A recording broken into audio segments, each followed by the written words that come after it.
I am Jamie, a 32-year-old single mom from Boston. My afternoon with my 4-year-old daughter Lily turned upside down when my phone rang. It was my sister Amelia. Her words cut through me like a knife. Being a single mom is a family disgrace. You are not even invited to Thanksgiving. I sat frozen, unable to believe what I had heard. Then came the email from my parents saying they supported Amelia completely. In that moment, something inside me snapped.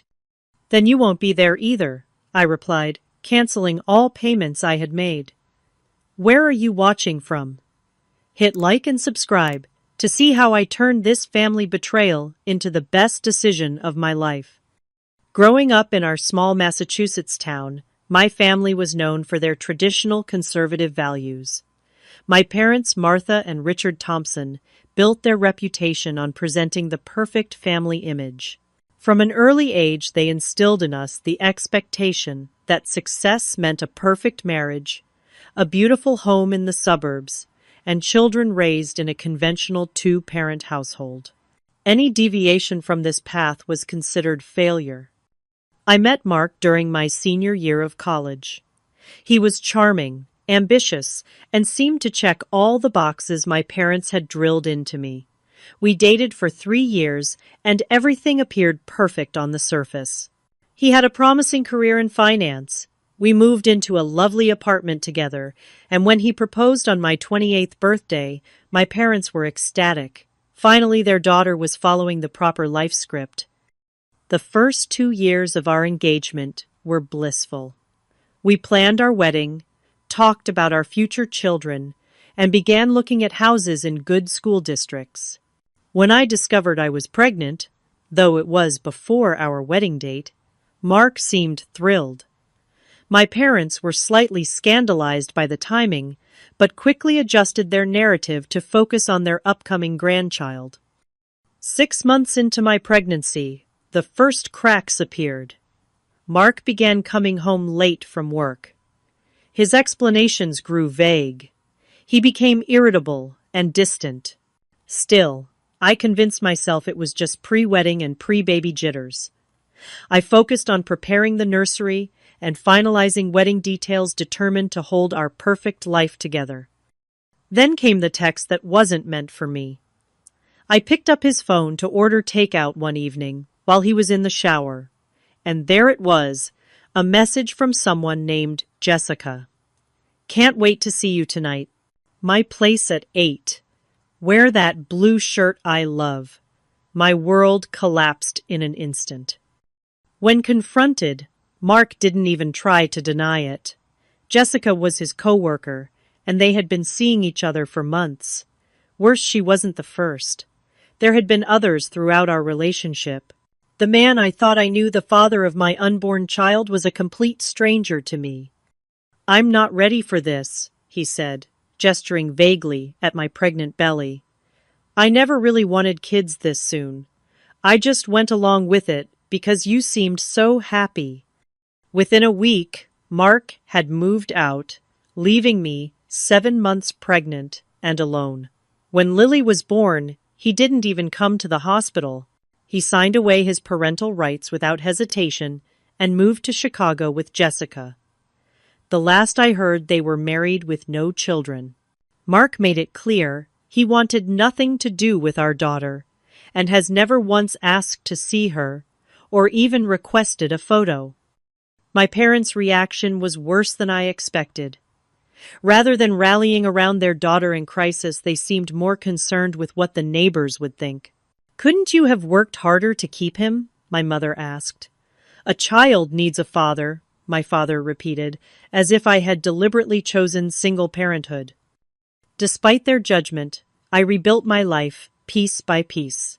I returned to work at the marketing firm just 8 weeks after Lily was born, arranging for reliable childcare and often working late into the night after putting her to bed. My determination paid off when I secured a promotion to senior marketing strategist last year, finally achieving true financial stability. Ironically, as my career flourished, I became the family's financial safety net. When my father needed surgery 2 years ago, I was the one who covered the costs insurance wouldn't. When my mother's car broke down, I helped pay for repairs. Family gatherings almost always happened on my dime, though my contributions were rarely acknowledged. It's the least you can do, my mother once said when I questioned the expectation. Since we have to explain to everyone why Lily doesn't have a father. Despite these painful comments, I continued supporting my family financially and emotionally. I wanted Lily to know her grandparents and extended family, even if their acceptance came with conditions.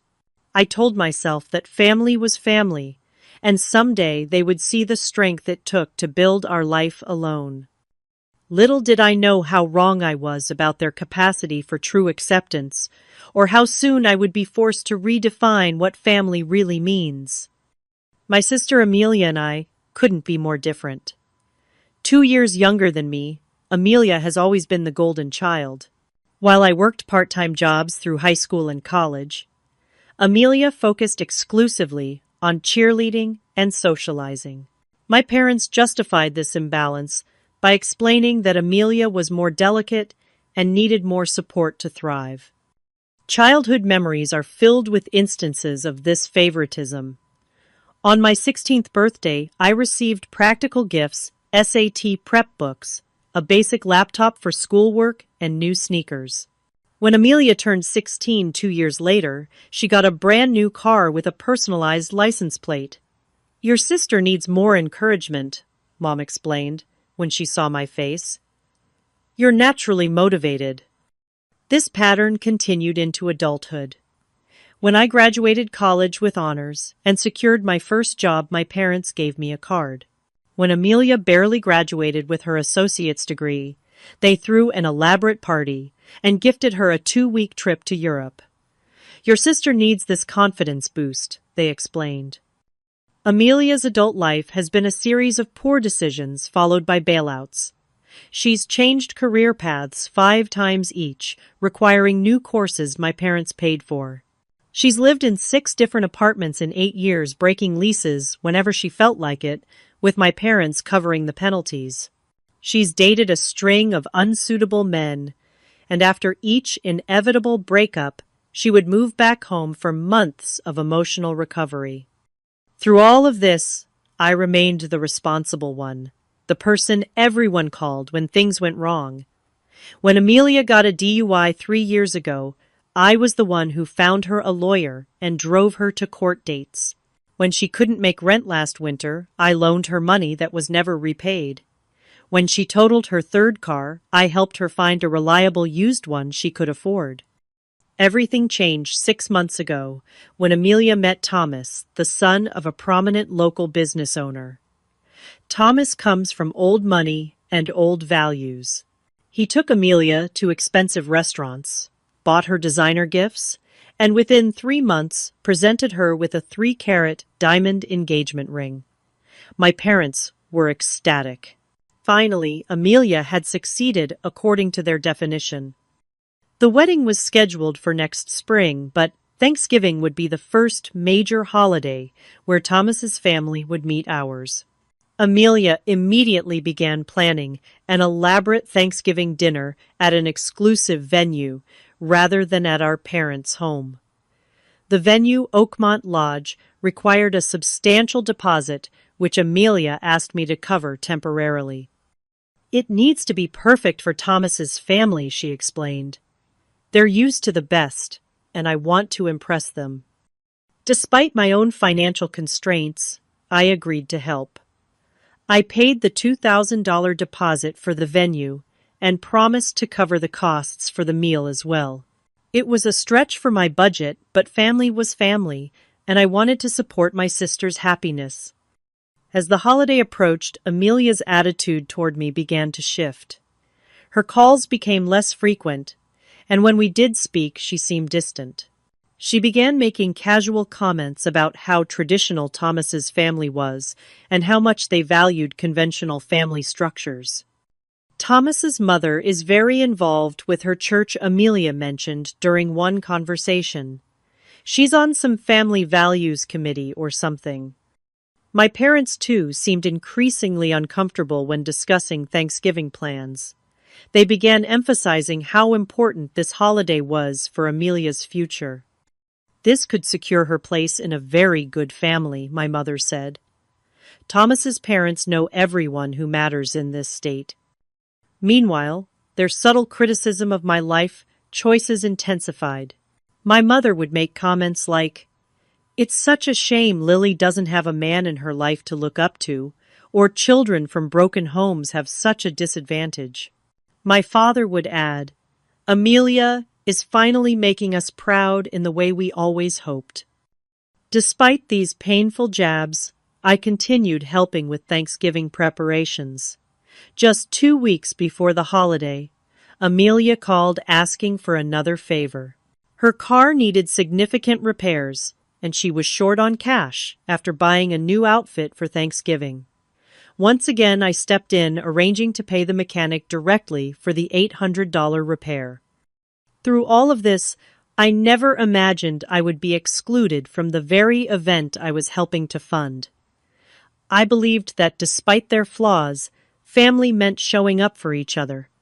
I was about to learn how wrong I was. That Thursday afternoon had been perfectly ordinary. Lily and I had a routine for Thursdays.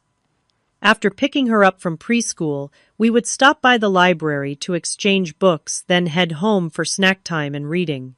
Lily had just settled at our kitchen table with apple slices and peanut butter when my phone rang. I almost didn't answer when I saw Amelia's name. Lately, her calls usually meant she needed something, and I was enjoying this peaceful moment with my daughter. Still, with Thanksgiving just a week away, I thought she might need to discuss final arrangements. "Hey, what's up?" I answered, balancing the phone between my ear and shoulder as I poured Lily's milk. "Jamie, I need to talk to you about Thanksgiving," Amelia said, her voice unusually formal. "Sure, did something change with the catering order?" I asked, still focused on not spilling the milk. There was a pause, then Amelia spoke in a rehearsed tone. "After discussing things with Thomas and his parents, we think it would be best if you didn't attend Thanksgiving this year." The milk carton slipped from my hand, splashing across the counter. Lily looked up, startled. "What are you talking about?" I managed to say, turning away from Lily and lowering my voice. "It's just that Thomas's family is very traditional," Amelia continued. "They place a high value on conventional families, and your situation might make them uncomfortable."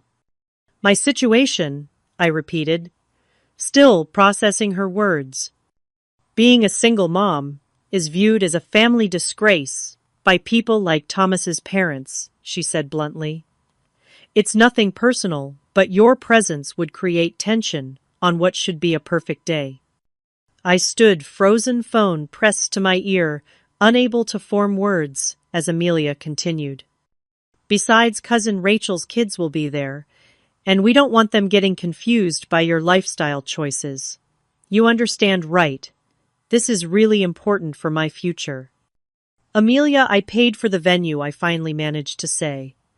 "I'm covering the meal costs, and I just paid for your car repairs." "And I really appreciate that," she said quickly.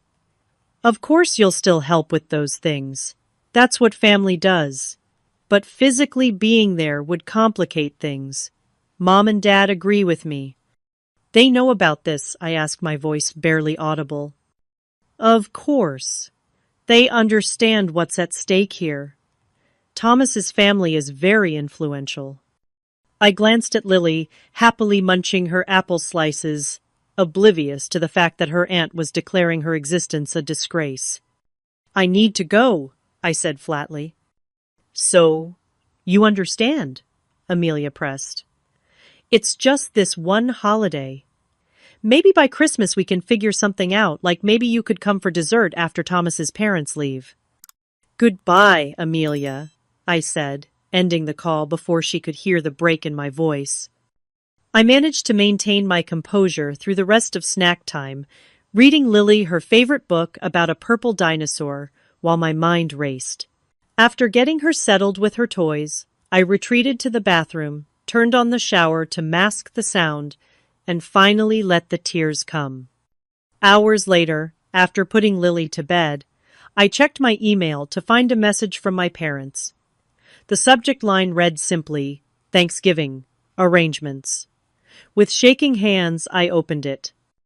Dear Jamie, it began formally. We've spoken with Amelia about Thanksgiving plans and fully support her decision. Thomas comes from an extremely well-respected family with traditional values, and this relationship represents an important opportunity for your sister. As parents, we must consider what's best for the family as a whole. We're sure you understand that your unconventional choices have consequences, and in this case, it means making a small sacrifice for your sister's future happiness. Your financial contributions to Thanksgiving are greatly appreciated and demonstrate your commitment to family despite your circumstances. Perhaps next year we can arrange a separate family gathering that won't make Thomas's family uncomfortable. We trust you'll be discreet about this arrangement and not create additional family tension. Love, Mom and Dad. The email hit me like a physical blow. Unconventional choices, your circumstances. As if becoming a single mother had been my preferred option, rather than the result of abandonment by a man they had once welcomed into their home with open arms. I spent that night alternating between tears and anger, pacing my small apartment after Lily was asleep. I scrolled through photos on my phone, family gatherings where I had been included, but never fully welcomed holidays where my contributions were accepted, but my presence merely tolerated. For years I had convinced myself that maintaining these relationships was important for Lily's sake. But now, staring at that cold email, I wondered what kind of example I was setting for my daughter by allowing her mother to be treated this way. What would Lily learn from watching me continually seek approval from people who saw her very existence as shameful?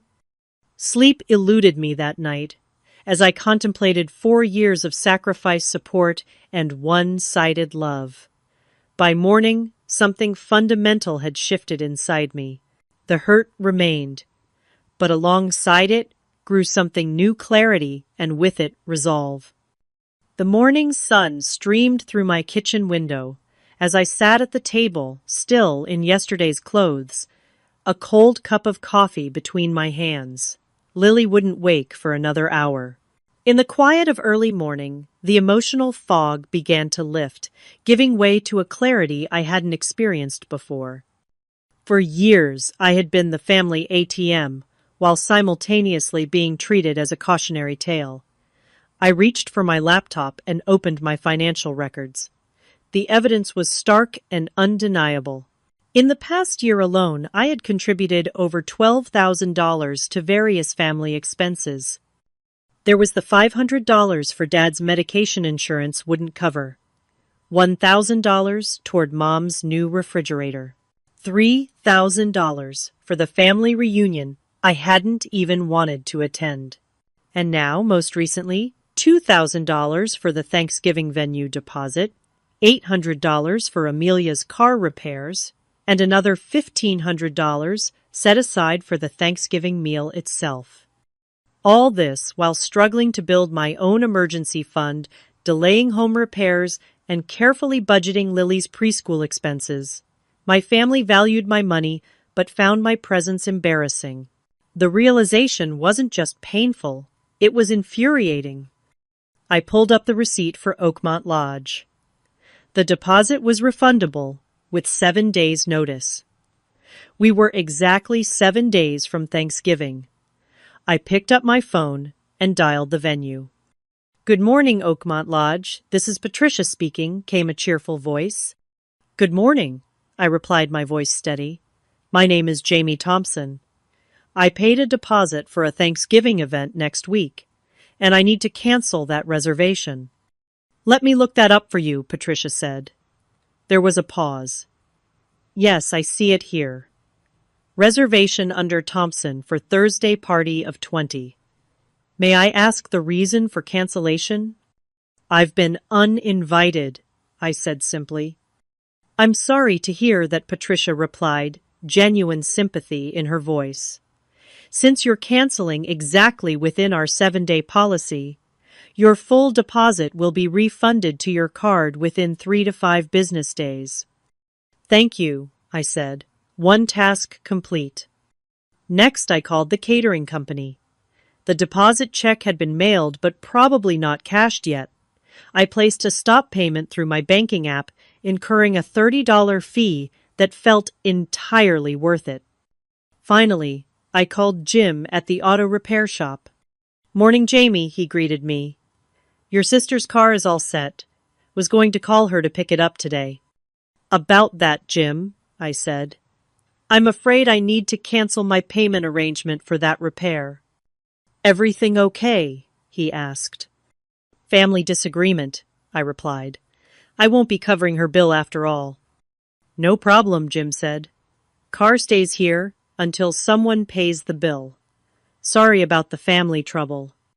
With each cancellation, I felt a weight lifting. For years, I had carried the financial burden for a family that couldn't even treat me with basic respect. No more. I composed a simple email addressed to my parents and Amelia. "I received your message about Thanksgiving and have given it considerable thought. Since my presence is unwelcome, but my financial contributions are still expected, I've decided that neither will be available. I have canceled the reservation at Oakmont Lodge. The $2,000 deposit will be returned to my account. I have stopped payment on the catering deposit. I have also informed Jim's Auto that I will not be covering Amelia's $800 car repair. If being a single mother makes me a family disgrace, then I see no reason to financially support the family that views me this way. I wish you all a lovely Thanksgiving without the venue, food, or car that my disgraceful money would have provided. Jamie." I read the email twice, adjusted one sentence for clarity, then hit send. My hand shook slightly, but not from fear, from adrenaline. For the first time since Mark had walked out, I wasn't apologizing for my life or trying to compensate for my supposed failures. I was standing up for myself and my daughter. I set my phone to Do Not Disturb, woke Lily, and got her ready for preschool. After dropping her off, I took the day off work and went to the park, sitting on a bench by the pond and feeling the November sunlight on my face. My phone buzzed repeatedly in my bag, but I didn't check it. Whatever crisis my family was experiencing now, it wasn't my problem to solve. For once, I felt not just anger or hurt, but something much more powerful: freedom. By the time I picked Lily up from preschool that afternoon, my phone showed 27 missed calls, 14 voicemails, and 38 text messages. I scrolled through them briefly, while Lily was distracted by a playground on our walk home. The first voicemail was from Amelia, her voice high and panicked. "Jamie, what did you do? The venue just called and said our reservation is canceled. Call me back immediately." The second 10 minutes later was more desperate. "This isn't funny. Jamie Thomas's parents are flying in for this. You can't just cancel everything because your feelings are hurt." My mother's voicemail was coldly furious. "Jamie Elizabeth Thompson, this behavior is completely unacceptable. Call us back this instant." My father's message was briefer but similarly outraged. "Young lady, you've gone too far. We need to speak immediately." The texts ranged from Amelia's all-caps "call me now" to my mother's more manipulative, "Is this the example you want to set for Lily?" There were also messages from aunts, uncles, and cousins apparently recruited to pressure me into apps, changing my mind. I put my phone away as Lily and I entered our apartment. I wasn't ready to engage with any of them yet. Instead, I focused on making dinner and helping Lily with her preschool project, a handprint turkey that would never make it to my parents' refrigerator. After Lily was asleep, I finally sat down to listen to the remaining voicemails. The tone had evolved throughout the day. Amelia's panic had shifted to tearful begging by her fourth message. Please, Jamie, I can't afford to fix this. Thomas is already questioning why everything fell through. His parents are going to think we're disorganized. Please don't ruin this for me. My mother's approach had changed too, moving from anger to guilt. Jamie, I understand you're upset, but this is extremely selfish. Think about what this is doing to your sister. Think about the family. The most recent message from my father attempted a gruff reconciliation. Jamie, call us back. We can discuss this like adults. No need for all this drama. I deleted them all without responding, then texted my best friend, Megan. You won't believe what happened, I wrote, then gave her a condensed version of events. Her response was immediate. Holy crap. Are you okay? Do you and Lily have plans for Thanksgiving now? We'll figure something out, I replied. But I'm actually feeling better than I have in years. The next morning at work, my colleague Sarah noticed my unusual energy. When I explained the situation, her response surprised me. Good for you, she said firmly. I've listened to stories about your family for years and always wondered why you put up with it. By lunchtime, word had spread through my small office. To my amazement, colleagues I barely knew stopped by my desk to offer support. My family pulled similar stuff when I got divorced, shared our accounting manager. Setting boundaries is hard, but necessary. Meanwhile, the family drama escalated. My cousin Ryan called to report that he'd driven past Oakmont Lodge and seen Amelia in tears on the steps, apparently after confirming the cancellation in person. She looked pretty wrecked, he said. But between us, she had this coming. That evening, I received a text from a number I didn't recognize. It was Thomas Amelia's fiancé, who had apparently obtained my number from family records. I don't know what's happening between you and Amelia, he wrote, but I've never seen her this upset. Her parents claim they can fix this, but now I'm wondering about the financial stability of the family I'm marrying into. I didn't respond. Thomas's concerns about his future in-law's finances were not my problem. If anything, his message confirmed I'd made the right choice. His first concern wasn't about healing family wounds, but about financial stability. The next day brought news that my parents were scrambling to find another venue, but with less than a week until Thanksgiving, everything was booked. They'd resorted to considering hosting at their house, but their dining room could barely fit 10 people, let alone the 20 they'd invited. Through all of this, I experienced waves of emotion. Sometimes I felt guilty when I imagined my sister's tears. Other times I felt angry all over again when I remembered their casual cruelty. Mostly, though, I felt a growing confidence in my decision to stop accepting mistreatment. Lily sensed something was different. Are we going to Grandma and Grandpa's for Thanksgiving? She asked during bath time. Not this year, sweetie, I told her. We're going to do something special, just us, and maybe some friends. Good, she said simply. Grandma always makes me wear itchy tights. Her response made me realize how much I'd normalized our second-class status in the family. Even my 4-year-old daughter had picked up on the subtle signs that we weren't fully welcomed or comfortable in their world. The final blow to my family's Thanksgiving plans came 3 days before the holiday. Amelia called, and for the first time since this began, I answered. The caterer won't work with us, she said, without preamble, her voice hoarse from crying. They said their deposit check was canceled, and now they don't trust us to pay the balance. Mom and Dad are trying to cook everything themselves, but you know Mom can barely handle a regular dinner, let alone Thanksgiving for 20. That sounds difficult, I replied neutrally. Is that all you have to say? Amelia demanded. You've ruined everything. Thomas's parents are horrified by all this chaos. They're talking about staying at a hotel instead of with Mom and Dad now. I understand this is stressful, I said carefully. But I'm not the one who decided a single mother was too disgraceful to attend a family holiday. That was a poor choice of words, Amelia conceded without actually apologizing. I was just trying to make things comfortable for everyone. Well, now you can be comfortable without my money, I replied. I need to go. Lily needs her bath. As I ended the call, I realized I was smiling. For the first time in my adult life, I wasn't rushing to fix my family's problems or apologizing for my existence. Instead, I was focusing on creating a positive environment for my daughter and myself. The realization was both terrifying and exhilarating.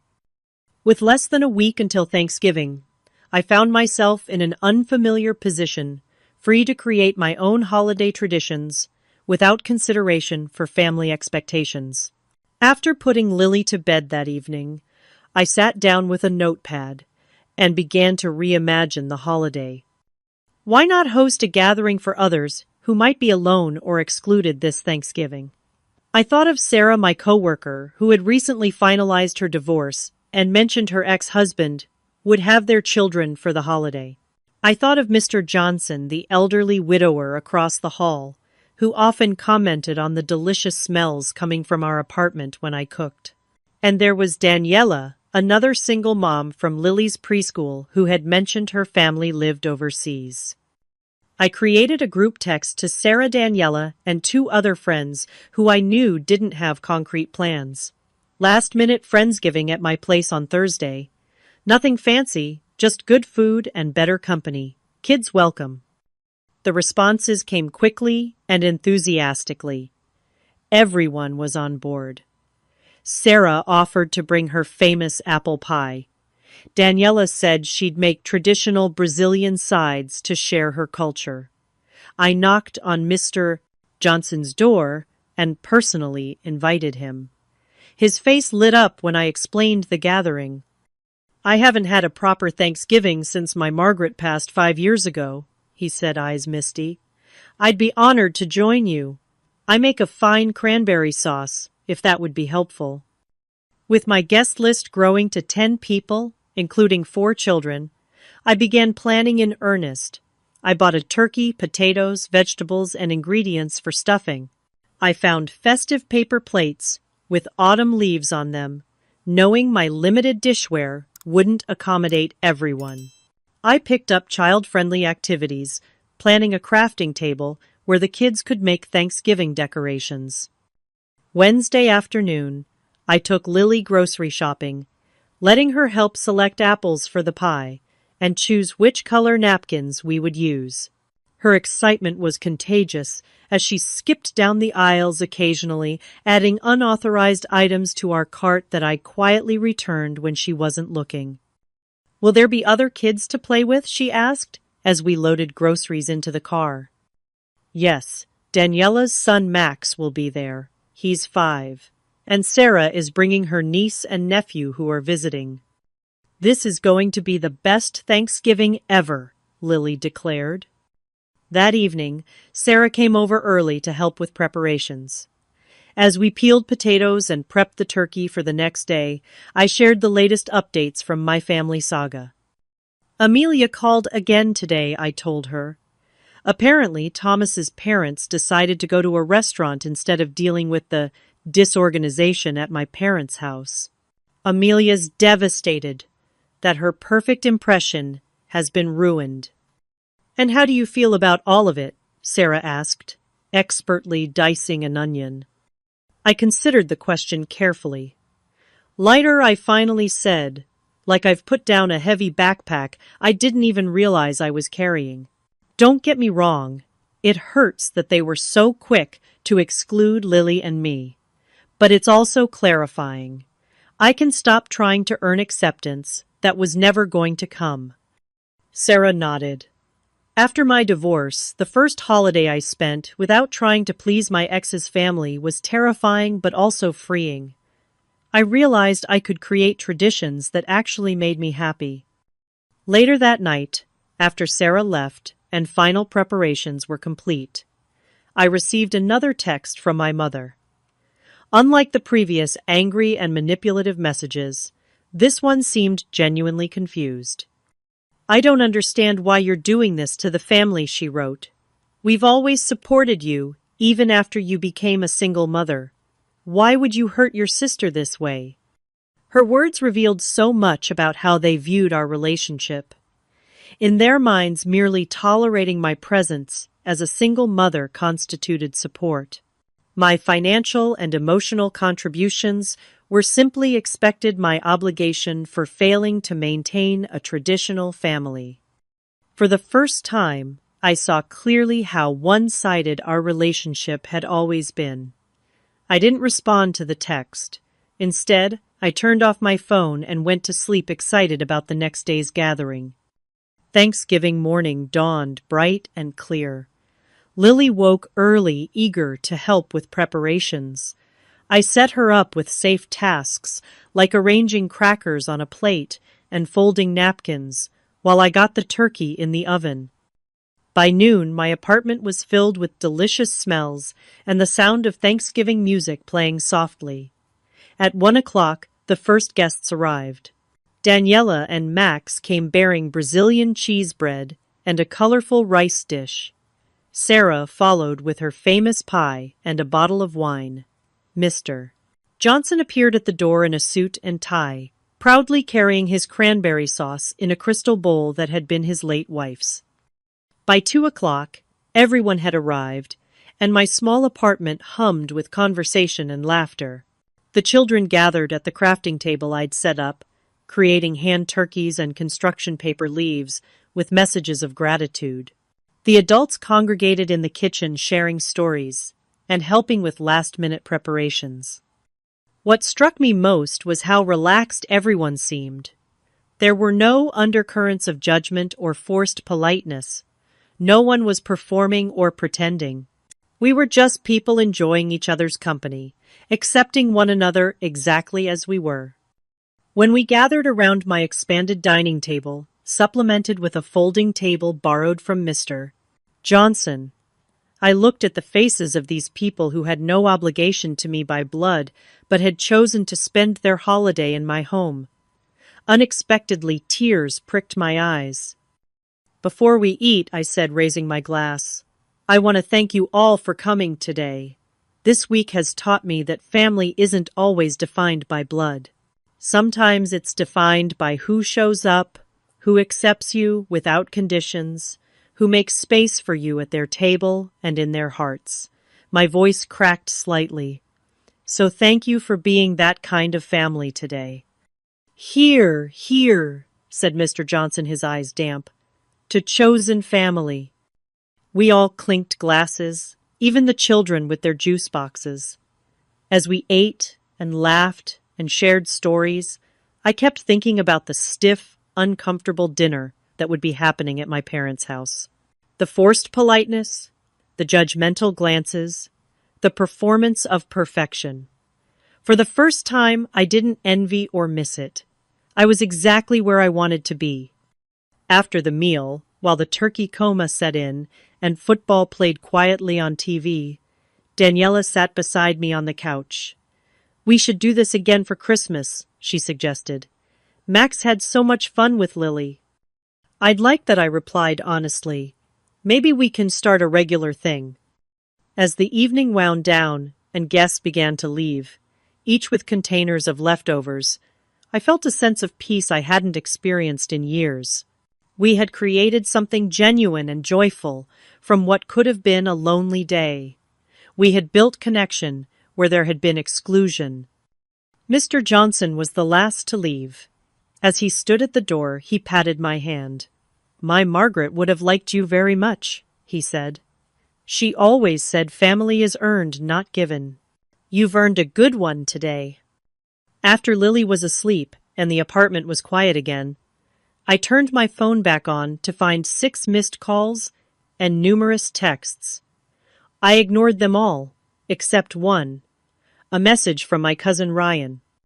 "Hope you had a good day," he wrote. "Dinner here was tense and awful." "Thomas's parents left early," Amelia cried. "Uncle Rick got drunk and argued with Dad about politics. Mom's turkey was dry." Maybe next year I'll get myself uninvited too. I smiled and wrote back, "There's always room at my table for another exile." As I went to bed that night, I realized we hadn't just survived Thanksgiving without my blood family, we had thrived. And in the process, we had created something new and authentic that reflected who we truly were, not who someone else thought we should be. 3 weeks passed with continued silence between me and my immediate family. I maintained the boundary I had set, focusing instead on the positive relationships in my life. Lily and I decorated our apartment for Christmas, started a movie night tradition with Daniela and Max, and invited Mr. Johnson over for Sunday dinners.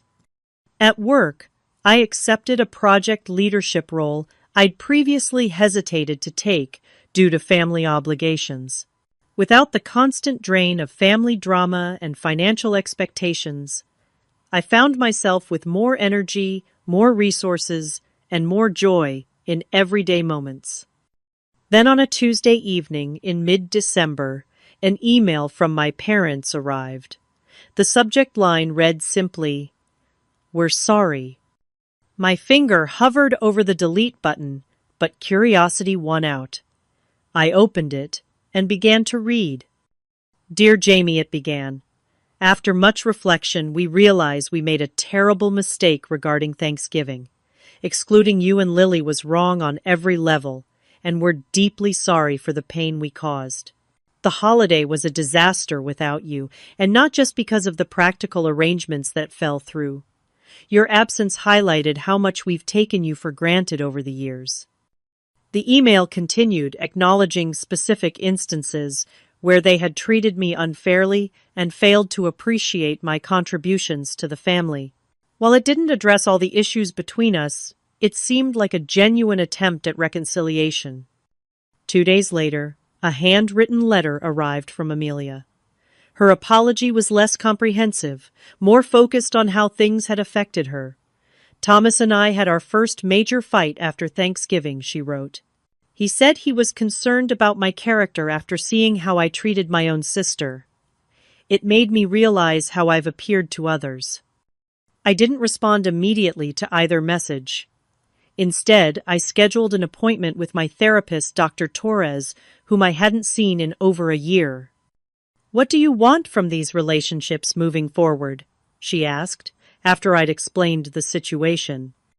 "I'm not sure," I admitted. "Part of me wants to maintain the distance because it's been so peaceful, but another part recognizes they're trying in their way." "Setting boundaries doesn't necessarily mean cutting people off," Dr. Torres observed. "It can mean creating new terms for the relationship terms that respect your worth and needs." Over the next week, I thought carefully about what those terms might be. Finally, I composed a response to my parents with a separate message for Amelia. To my parents, I wrote, "I appreciate your apology and am open to rebuilding our relationship, but things cannot return to how they were before. If you want to be part of Lily's and my life, we need to establish some new ground rules. I suggest meeting in person without Lily present initially to discuss this further." To Amelia, my message was briefer. "I received your letter. While I'm still hurt by your actions, I'm willing to talk about moving forward. However, I need you to understand that our relationship will need to change fundamentally if it's to continue." We arranged to meet my parents at a neutral location, a coffee shop, halfway between our homes the following Saturday. Megan agreed to watch Lily, who still didn't know about the potential reconciliation. Walking into that coffee shop was one of the hardest things I'd ever done. My parents looked older, somehow more uncertain than I'd ever seen them. My mother had been crying. Her eyes were red-rimmed behind her glasses. My father, usually so confident, seemed diminished. "Thank you for coming," my mother said, as I sat down across from them. I nodded, but didn't immediately speak. For once, I would let them fill the silence. "We've done a lot of thinking," my father finally said, "and we realize we've failed you as parents. Not just with Thanksgiving, but for years." After you canceled everything, my mother added, we were angry at first. But then as everything fell apart, we started to see how much we've depended on you, not just financially, but emotionally. You've been the stable one, the responsible one, while we've continued to enable Amelia's behavior and criticize yours. The thing is, I said carefully, I didn't cancel Thanksgiving to punish you or to teach you a lesson. I did it because I finally recognized that I deserve basic respect, and so does my daughter. If being a single mother makes me unworthy of a place at your table, then my money should be equally unwelcome. They both nodded, looking genuinely ashamed. We understand that now, my father said, and we want to do better. We spent the next hour establishing clear boundaries. I would no longer be the financial safety net for family events or emergencies. Any comments about my status as a single mother or subtle digs about Lily lacking a father would result in us immediately leaving.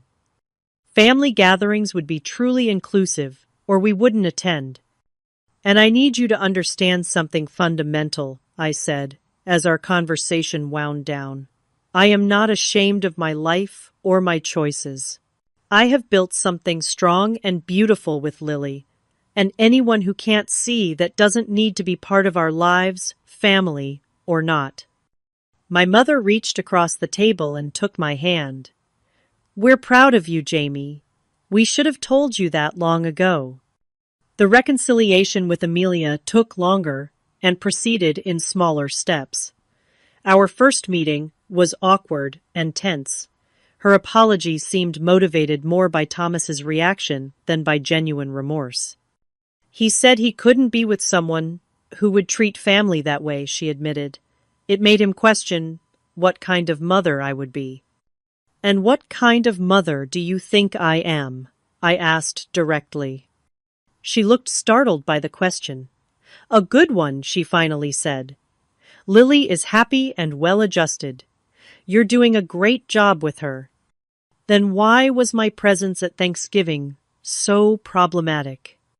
Amelia had no good answer, and that realization seemed to genuinely impact her. I got caught up in impressing Thomas's family, she said eventually. I lost sight of what really matters. Our relationship remained strained through the winter, but by spring, small improvements were evident. Amelia made an effort to spend time with Lily, bringing her small gifts and showing interest in her life. She stopped making comments about my situation and even defended me to a judgmental aunt at a family gathering in March.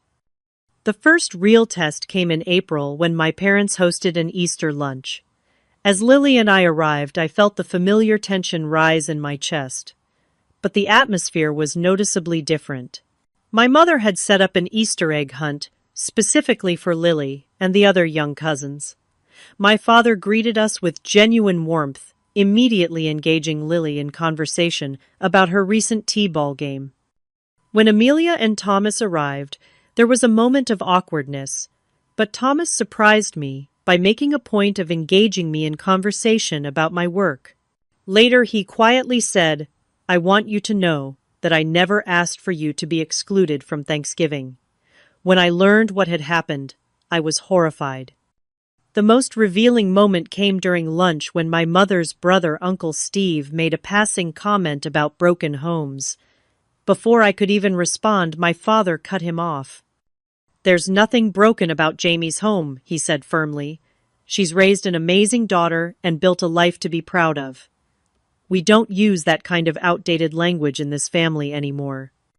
The table fell silent, and I caught my mother's eye. She gave me a small nod, and I understood that they were truly trying to change. That evening, as Lily and I drove home, she asked, Are we going to see Grandma and Grandpa more now? Would you like that? I asked carefully. She considered the question seriously. I think so. Grandpa didn't make me wear a tie today, and Grandma let me have 2 desserts. I laughed. Well, those are certainly improvements. The reconciliation with my family continues to be a work in progress. There are still occasional comments that make me bristle, old patterns that emerge under stress. When they do, I no longer ignore them or internalize the hurt. Instead, I address them directly and enforce the boundaries I've established. Meanwhile, the chosen family we created at Thanksgiving has become an important part of our lives.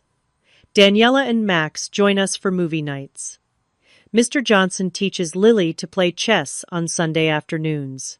Sarah and I meet weekly for coffee and mutual support. These relationships based on genuine acceptance and respect provide a model for what family should truly be. Last week, Amelia called with news. She and Thomas have postponed their wedding. "We're doing couples counseling first," she explained. Thomas said he wants us to start our marriage with a better understanding of healthy family dynamics. "That's really mature," I said, genuinely impressed. "I think it's a good decision." "I'm learning a lot," she admitted. "About myself, about how I've treated you. I have a long way to go, but I want to be better."